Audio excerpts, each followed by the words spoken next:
নমস্কার বন্ধুরা, Indian stock market বাংলায় আপনাদের স্বাগত। আমি সৌভিক। আজকে শুক্রবার, মার্কেট বন্ধ হয়ে গেছে, এখন 5:30 6টা বাজে। তো ভিডিও যেমন শুক্রবার আজকে আসার, আজকে রাত্রিবেলায় পাবলিশড হয়ে যাবে। তো আজকে থাম্বনেলটা খুব ইম্পর্ট্যান্ট বা নতুনত্ব একটা থাম্বনেল। কালকে আমার মাথায় এসছিল, থাম্বনেলটা আমি গতকালই তৈরি করে রেখেছিলাম।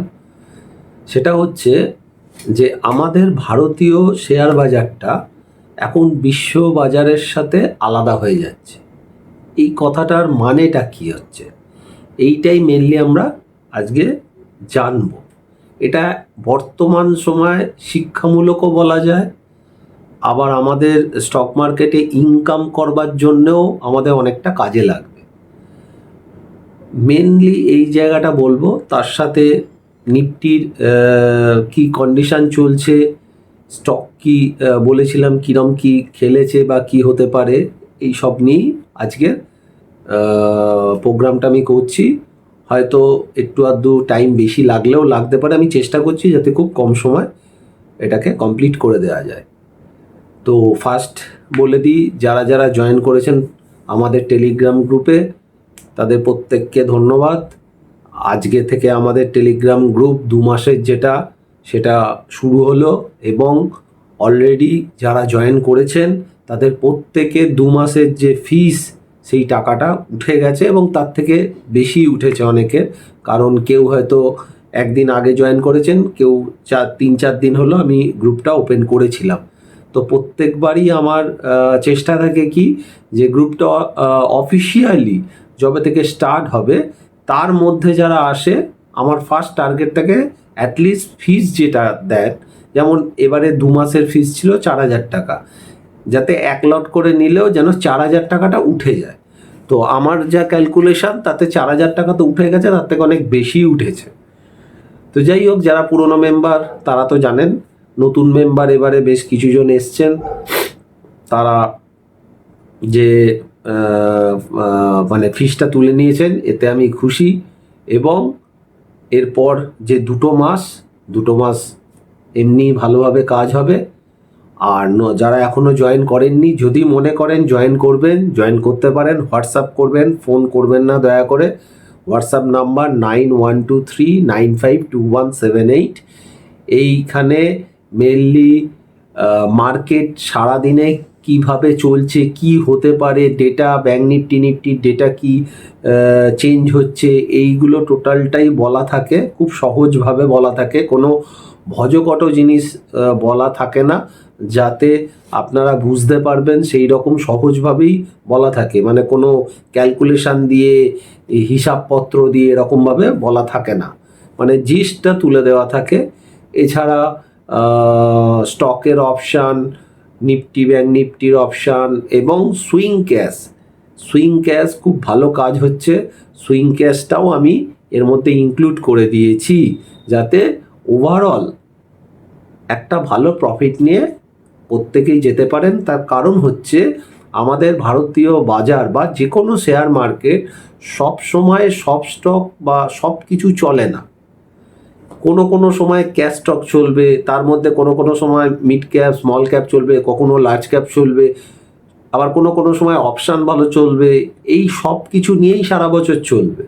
তো ওই জন্য আমি এবার থেকে গ্রুপটা এমন করেছি, যাতে অপশান যখন চলবে না তখন ক্যাশ স্টক চলবে, অর্থাৎ তাদের লাভ হবে। এই জন্যেই আমি এখন সুইং ট্রেডটাকেও একসাথে করে দিয়েছি। এছাড়া যেমন আপডেট থাকতো ছিলই। তো যাই হোক, এটা গেল সার্ভিসের ব্যাপার। আমি খুব খুশি, প্রত্যেকেই খুশি, প্রচুর মেসেজ আসছে। আরও বেশ কিছু খুশি হয়েছি, সেটা হচ্ছে আপনাদের কাছে লাস্ট ভিডিওয় বেশ কিছু স্টকের নাম বলে গেছিলাম, বারংবার বলেছি, 2-3টে ভিডিও ধরে বলে এসেছি যে পিএসইউ কোন সেক্টর ইন ডিটেলস বলা আছে, পুরনো ভিডিও দেখে নেবেন। দরকার হলে আমি আজকে এন্ড স্ক্রিনে লাস্ট দিনের ভিডিওটাও তুলে দেবো, যারা মনে করবেন পুরো ভিডিওটা দেখতে পারেন। স্টকগুলো বলেছি, সেই স্টকগুলো কিভাবে কাজ করেছে আমি লাস্ট ভিডিও করে গেছি বুধবার, বৃহস্পতিবার, শুক্রবার, এই দুদিনে স্টকগুলো কিভাবে খেলেছে, কি না হয়েছে আপনারা দেখতে পাবেন। এছাড়াও পিএসইউ নিয়ে আমি কিন্তু লাস্ট 1-2 সপ্তাহ ধরে বারংবার বলে গেছি, সেক্টর ওয়াইজ বলে গেছিলাম। দেখছেন যে পিএসইউগুলো কিভাবে খেলছে। একটা ব্যাংকে যদি টাকা রাখি বছরে 5-6-7% ইন্টারেস্ট পাওয়া যায়, সেখানে 10-12-15% রিটার্ন 1 সপ্তাহ 1.5 সপ্তাহে পাওয়া যাচ্ছে, যে পিএসইউ স্টকগুলো বলেছিলাম বা যে স্টক অ্যাপ্রক্স বলি। কিন্তু প্রতিদিন স্টক বলাটা সম্ভব নয়, কারণ উল্টোপাল্টা একটা ভিডিও করতে হয়, এলাম একটা স্টকের নাম বলতে হয়, বলে দিলাম, পরের দিন আবার একটা স্টক বলতে হয়, মাল্টিব্যাগার বলবো, এইভাবে হয় না। এগুলো বোকা বানানো, আর কিছুই নয়। কারণ একটা স্টক সবসময় খেলবে না, খেলার একটা সময় থাকে। এবার যখন ধরতে পারবো তখনই আমি দিই। তো সেই হিসাবে যখন দিই ভাববেন যে কিছু না কিছু আছে, না হলে আমি এমনি এমনি কোনো কারণ মানে অকারণে আমি স্টক দেব না। তো আজকে বলে নয়, যতদিন ধরে সেপ্টেম্বর মাস থেকে ইউটিউব চ্যানেলটা স্টার্ট করেছি, সেপ্টেম্বর থেকে কিন্তু যা যা স্টক বলেছি মোটামুটি সব কিন্তু লেগেছে। হ্যাঁ, কোনোটা হয়তো 2-1টা হয়তো দেরি করে কাজ হয়েছে, এটা হতেই পারে, এটা হতেই পারে। আবার কোনোটা কিন্তু বিশাল খেলে গেছে, যেমন ওয়ারি রিনিউয়াল ম্যাগাজিনেও আমাদের স্টকটা দেওয়া ছিল, সম্ভবত পুজোর পরের ম্যাগাজিন, ওটা মনে হয় নভেম্বর না ডিসেম্বরের ম্যাগাজিনে দেওয়া ছিল। স্টকটা কত গুণ হয়েছে, পার্সেন্ট না গুণ হয়েছে। যে দামে দেওয়া ছিল তারপর স্টকটা স্প্লিট হয়েছে, হবার পরেও আজকে 3,000 টাকার ওপর দাম গিয়ে আজকে 5% সেলিং ফ্রিজ হয়েছে। কোন জায়গায় এইগুলো হচ্ছে এবার মাল্টি ব্যাগারও বলা যাবে না, মানে 1 বছরও হয়নি, কয়েক গুণ দিয়ে দিয়েছে। এইবারে কি এই রকম স্টক কি সবসময় পাওয়া যায়? অসম্ভব পাওয়া, বেছে বেছে করতে হয়। ওই জন্য আমি যেটা বলেছিলাম যে সামনে এখন 5 বছর অর্থাৎ 2030 আমার একটা নিজস্ব টার্গেট আছে। 2030 আমি একটা টার্গেট তৈরি করেছি, মিশন 2030। সেই জন্য আমি কিছু কিছু স্টক সিলেকশন করছি, আউট অফ র্যাডারও হতে পারে, চেনা স্টকও হতে পারে। ঘাঁটাঘাঁটি চলছে, 10টার বেশি আমি নিজের স্টক তৈরি করব না, এবং ওই স্টকে আমি কিন্তু ইনভেস্ট করব 2030-এর জন্য।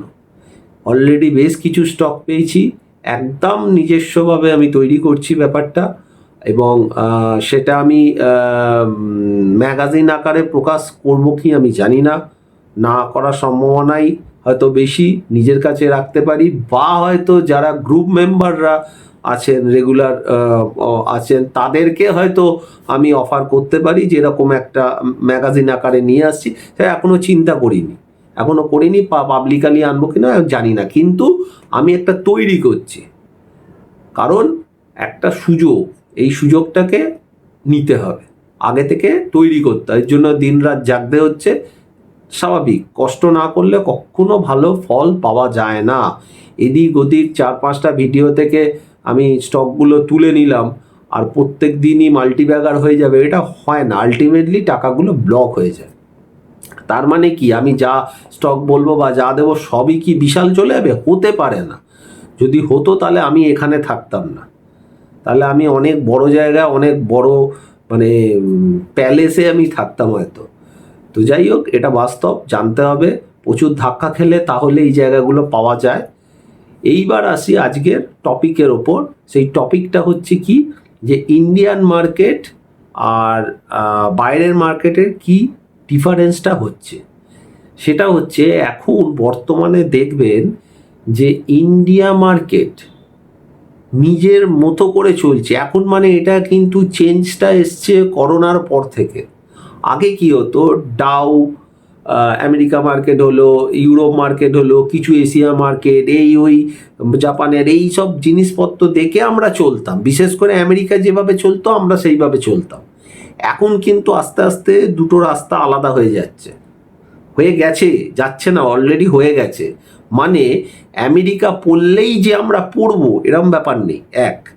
2 নম্বর, আমেরিকা যদি 1000 পয়েন্ট পড়ে আমরা হয়তো গ্যাপ ডাউন খুলবো 200 পয়েন্ট, সেখান থেকে আবার রিকভার দিয়ে দেবো। অর্থাৎ আমরা আমাদের মতো চলবো, আমরা কারুর সাথে চলবো না। আমাদের উল্টে অন্য মার্কেটগুলো দেখবেন আস্তে আস্তে ফলো করছে। যদি চার্টগুলো দেখেন দেখবেন এই চার্টগুলো ফলো করছে।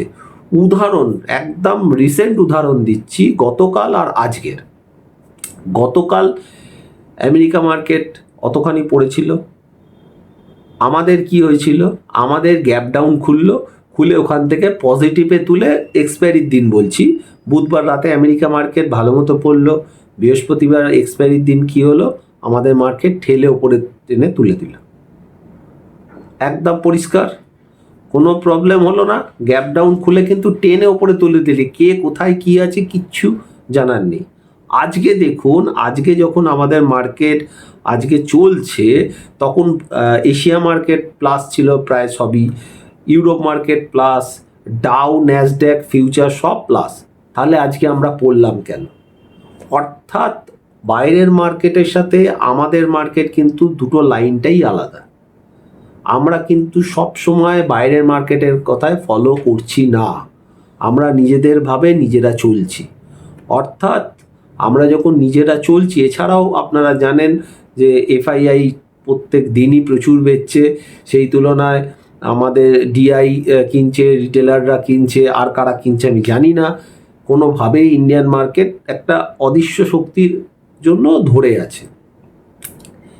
এই যে জিনিসটা এসছে, এই জায়গাটা কিন্তু একটা বিশাল জায়গা, এবং এইটাই একটা নতুন বুল মার্কেটের সূচনা, যেটা 2020 সালে করোনার পর থেকে ঘটেছে। এইটা চলছে এবং এটা চলবে। এর মাঝখানে কি কারেকশান আসবে না? নিশ্চয়ই আসবে। কি কারণে আসবে সেটা জানি না, কিন্তু কারেকশান আসবে এবং সেই কারেকশানে নিতে হবে। এবারে যদি আমরা ভাবি যে সাপোজ 24,000 গেল, 24,000 থেকে কারেকশান কত আসবে আমরা কেউ জানি না, কেউ জানি না।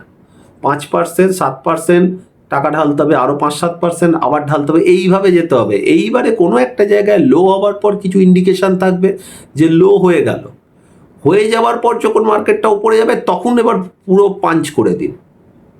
তাহলে কী হবে, পুরো টাকাটা অ্যালট হয়ে গেল।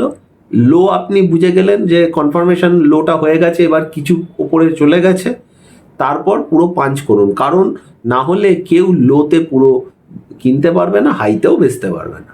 এবং আমার ধারণা একটা হয়তো কারেকশান আসবে, আসাটা স্বাভাবিক, এটা বুল মার্কেট কারেকশান, ঠিক আছে। এবং এও হতে পারে bull market correction V shape recovery নাও করতে পারে, হতে পারে ইউ সেভ রিকভারি করলো। ইউ সেভ মানে টাইম নিয়ে রিকভারিটা করলো, আর ভি সেভ মানে এই পড়লো আবার 1 মাস 2 মাসের মধ্যে ওই আবার এক জায়গায় উঠে গেল, মানে এরকম সেভটা ভি হবে। এটা নাও হতে পারে, ইউ সেভও হতে পারে, একটু টাইম নিয়ে করতে পারে, সেটা সময় হলে বোঝা যাবে। কিন্তু একটা কারেকশান আসবে, তার আগে র্যালিও আছে, একটা র্যালিও আছে, তারপর একটা কারেকশান আসবে। কিন্তু আলটিমেটলি 2030-এ আমরা যে স্টকের দামগুলো এখন দেখছি, সব স্টক আমি বলছি না, যেগুলো মোটামুটি ভালো স্টক বা আমরা র্যাডারে রাখি বা এখন মনে হচ্ছে অনেক দাম, তখন কিন্তু মনে হবে না।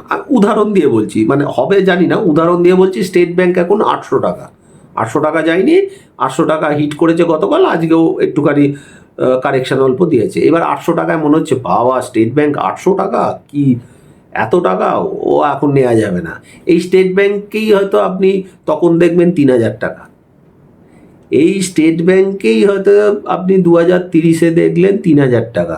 যে স্টেট ব্যাংক বিশাল কিছু বাড়বে না, মানে এগুলো তো হাইবিটা, এগুলো তো অনেক বেড়ে আছে, নিফটি ফিফটির বড় স্টক, এগুলো তার বিশাল মানে কয়েক গুণ দিয়ে দেবে, এটা তো ভাবা উচিত নয়। এই স্টকটাই আপনি দেখলেন হয়তো 2,400, 2,800, 3,000 টাকা। এবার মিড ক্যাপ স্মল ক্যাপ কোনো স্টক হয়তো দেখলেন আজকে 500 টাকা, তখন গিয়ে দেখলেন 5,000 টাকা। হতে পারে বোনাস হয়েছে, স্প্লিট হয়েছে, সব নিয়ে তাই হয়েছে। দামটা তখন মনে হবে কি, যে মনে হয় 2024 সালে এত কম ছিল, ইস তখন কেন নিলাম না। এই ঘটনাগুলো কিন্তু অতীতেও আমাদের সাথে ঘটেছে। যারা অনেকেই আছেন, যারা অনেক পুরনো মার্কেটে আছেন, তারা জানেন যে অতীতে কি কি দাম ছিল। হিন্দুস্তান ইউনিলিভার 150, 200, 50, 60 টাকা তো আরও আগের আমি ছেড়ে দিলাম, 200, 250, 300 টাকায় পাওয়া যেত, এখন কোথায় দাম। এমআরএফ 9,500 টাকা দাম, আমি নিজে কিনেছিলাম, ঠিক আছে, 9,500 টাকা দাম, 10.5 মানে 10.5 সম্ভবত বেচে দিয়ে আমি নিজেকে বিশাল ভেবেছিলাম, 1,000 টাকা করে পেয়েছি, হেভি পেয়ে গেছি, ঠিক আছে। এখন এমআরএফ কত, 1,30,000 না 40 দাম হয়ে গেছে। এরকম প্রচুর উদাহরণ আছে, প্রচুর প্রচুর, মানে হাতে গোনার বাইরে এত উদাহরণ আছে। ঠিক মার্কেটটা এরপর যে ফেজ আসছে, মার্কেটটা আবার এখান থেকে আরেক জায়গায় যাবে। তার মানে নিফটি, একটা সময় নিফটি তো 2,000, 3,000, 4,000, 5,000, 7,000, 6,000 ছিল, এখন কোথায় চলে গেছে? 23,000, 24,000-এর গল্প চলছে। তাহলে নিফটি 50,000-ও দেখাবে, 80,000-ও দেখাবে, ভ্যালুয়েশন বাড়বে। এই সুযোগগুলো নিতে হবে। বাইরের মার্কেট কি হচ্ছে তার সাথে সবসময় আমরা কিন্তু আর জড়িত নই, এখন আমাদেরকে ওরা ফলো করবে। অর্থাৎ বাইরের মার্কেট যদি 200 পয়েন্ট পড়ে, আমরা 50 পয়েন্ট পড়বো, আবার রিকভার করে দেবো। আর আমাদের নিজেদের কারণে যদি আমরা পড়ি, সেটা আলাদা কথা, যে আমাদের কোনো একটা উগ্রপন্থী অ্যাটাক হলো, বা কোনো আমরা কারুর সাথে যুদ্ধে জড়িয়ে গেলাম, সেটা অন্য জিনিস, সেটা আমিও জানি না, আপনিও জানেন না, সেটা ভেবে তো লাভ হবে না। এগুলো ভেবে স্টক মার্কেটে কোনো কাজই করা যাবে না। আজকে রাস্তা দিয়ে যাচ্ছে, মাথায় কিছু পড়ে মরে গেলাম, গাড়ি ধাক্কা মারলো, সেগুলো তো আমরা জানি না। যেটা জানি না, কিন্তু যেটা জানি সেটা দেখে আমার মনে হয় না ইন্ডিয়া মার্কেট খুব খারাপ জায়গায় আছে। এবং বর্তমানে আজকে যে কারেকশান এসছে, এটা কিছুই নয়, হয়তো খুব বেশি হলে সোমবার আরও একটু আধটু দিতে পারে, মঙ্গলবার দিতে পারে। আমার আলটিমেটলি যেটা মনে হচ্ছে যে দুটো রকমভাবে মার্কেট খেলতে পারতো। এক হতে পারে এখান থেকে একদম র্যালি দিয়ে একদম ইলেকশন রেজাল্টের আগে বা রেজাল্ট বেরোনো সকাল অবধি একটা হাই করে তারপর ভালো মতো কারেকশান দিত, এটা একটা সম্ভাবনা ছিল। আর একটা সম্ভাবনা যেটা আছে সেটা হচ্ছে প্রথমে একটা কারেকশান দিয়ে তারপর র্যালিটা কন্টিনিউ করবে। তো আমার মনে হচ্ছে যে সেকেন্ড পার্টটাই আমার মনে হচ্ছে হয়তো করতে পারে, যে প্রথমের দিকটা হয়তো ফেললো, তারপর হয়তো টালো, মানে মনে হচ্ছে। এবার কি, মার্কেট চেঞ্জ যখন হবে আমাকেও চেঞ্জ হতে হবে, ওটা মার্কেট আওয়ার্সে বোঝা যায়। তো এখন মোটামুটি আমার আগেও থাম্বনেলে বলা ছিল যে নিফটি 23,200-300 আমি দেখছি, এবং ব্যাংক নিফটি 50,000 ছোবে, এইটা আমি দেখছি। এবং মিড ক্যাপ স্টক দেখুন, পিএসইউ স্টক আবারও বলেছি কী হারে বেড়েছে, পুরোনো ভিডিওগুলো, লাস্ট ভিডিও দেখে নিন, তার আগেরগুলো বলছে, লাস্ট ভিডিও দেখে নিন, বেড়েছে। এখনও বলছি পিএসইউ স্টকগুলো এখনও আপমুভ আছে। এবার নিজেদের মতো নিজেরা দেখে শুনে স্টকগুলো বাছাই করুন, মনে হয় কিছু হলেও পয়সা পাবেন। টেনশন নেওয়ার কোনো দরকার নেই, ইন্ডিয়া মার্কেট ওকে, সব টাকা একসাথে ঢালবেন না, মানি ম্যানেজমেন্ট করুন, দেখবেন আমার মনে হচ্ছে খুব ভালো রিটার্ন পাওয়া যাবে। এবং 2030 সাল অবধি ইন্ডিয়ান মার্কেট থেকে একটা ভালো ইনকাম হবে। তারপর সেই টাকাটা কি করবেন না করবেন, বা আবার কিভাবে সেটা এই মার্কেটে কত টাকা রাখবেন, সেটা তারপরে ডিসিশন নেবেন। তার আগে পোর্টফোলিও তৈরি করার চেষ্টা করুন, কিভাবে কাজ করবেন পার্ট বাই পার্ট করুন, আলাদা আলাদা করে পার্ট করুন। ক্যাশ সুইং কতটা করবেন, অপশানে যদি কাজ করেন কতটা করবেন, ফিউচারে করলে কতটা করবে, মানে ইনভেস্ট যদি করতে হয় তাহলে কত টাকা রাখবেন, এইগুলো এখন থেকে প্ল্যানিংটা রেডি করুন, তাহলে মনে হয় খুব ভালো হবে। যাই হোক, আজকে আর বেশি বলছি না, অলরেডি 18-19 মিনিট হয়ে গেছে। ভয় পাওয়ার কিছু নেই, মার্কেট ঠিকই আছে। এগুলো একটা সাময়িক কারেকশান, কি করে কিছুই না। যারা কল নিয়ে বসে আছে তাদেরকে কিক করে, বড়রা কিক করে বার করে দেবে, করে নিজেরা আবার ওপরে তুলিয়ে দেবে। তো যাই হোক, আবার কিছু কিছু জায়গা হয়তো আসবে, তখন মনে হবে যে না, এবার তো বেরিয়ে যেতে হবে, তখন তো আমি ভিডিও তো আবার করি, আমি নিশ্চয়ই বলে দেবো। ভালো থাকবেন, একটু লাইক শেয়ার করবেন, আর যারা বেল আইকনটা বাজাননি বেল আইকনটা বাজাবেন, তাহলে যা ভিডিও আনি সেই ভিডিওর নোটিফিকেশান পাবেন। আর যদি টেলিগ্রাম গ্রুপ জয়েন করতে হয় তাহলে হোয়াটসঅ্যাপ করবেন, হোয়াটসঅ্যাপ নাম্বার 9123952178, ফোন করবেন না। আজকে এখানে শেষ করছি, ভালো থাকবেন, নমস্কার।